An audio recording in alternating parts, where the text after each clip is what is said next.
बे समाव बीपीएफ राजखान्थि हान्जानि दिसपुर चलो हाबाफारिखौ लानानै आसामनि मन्त्रि उरखावगोरा ब्रह्मनि बिबुंथि दे उरखावगोरा ब्रह्म बिथाङा बाथ्रा बुंथिदों जे बे समाव आथिखालाव दिल्ली चलो दिसपुर चलो बे स्लोगानफोरा फेशन बायदि जाबाय होननानै बाथ्रा बुंथिदों बिथां मन्त्रि उरखावगोरा ब्रह्म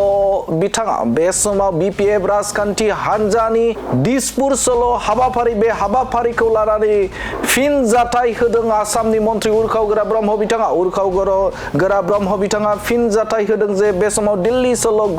गुवाहाटी एबा दिसपुर चलो बे स्लोगानफोरा फेशन जाबाय गासिबो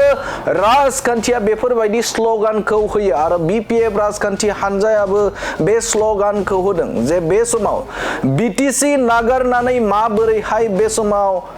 दिसपुराव थांगोन बे मोनसे फेशनसो होननानै बाथ्रा बुंथिदों रायजो राजाफोरखौ बे समाव स्लोगाननि गेजेरजों रायजो राजाफोरखौ बे समाव गावनि आवथायाव एबा बीपीएफ राजखान्थि हान्जायाव लाबोनो थाखाय नाजादों नाथाय रायजो राजाफोरा बे समाव स्लोगानजों रायजो राजाफोरा भट रायजो राजाफोरा बे समाव जे गोजोन खौसेथि आरो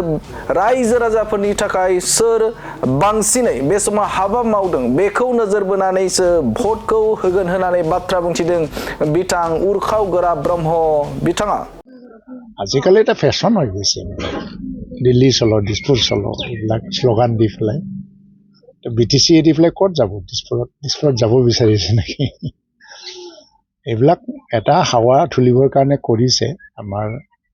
আমাৰ ক'ব লগা একো নাই কিন্তু ইউপিপিএল এটা মানুহৰ মাজত থাকি পেলাই মানুহৰ সমস্যাক লৈ পেলাই ৰাজনীতি কৰা দল আমি এনেকৈ এটা মানে এই ধৰণৰ এটা কি হয় আকৰ্ষণীয় এটা শ্লোগান বা কোটেশন দি পেলাই ৰাজনীতি কৰিব বিচৰা নাই আমি ৰাজ্যৰ মাজত থাকি ৰাজ্যৰ সমস্যাবিলাক বুজিবলৈ চেষ্টা কৰোঁ আমাৰ সমাজত আজি যিবিলাক ছাত্ৰ ছাত্ৰীসকল তেওঁলোকে কেৰিয়াৰক লৈ কি চিন্তা কৰি আছে তাৰ সম্ভাৱনা কি এইবিলাক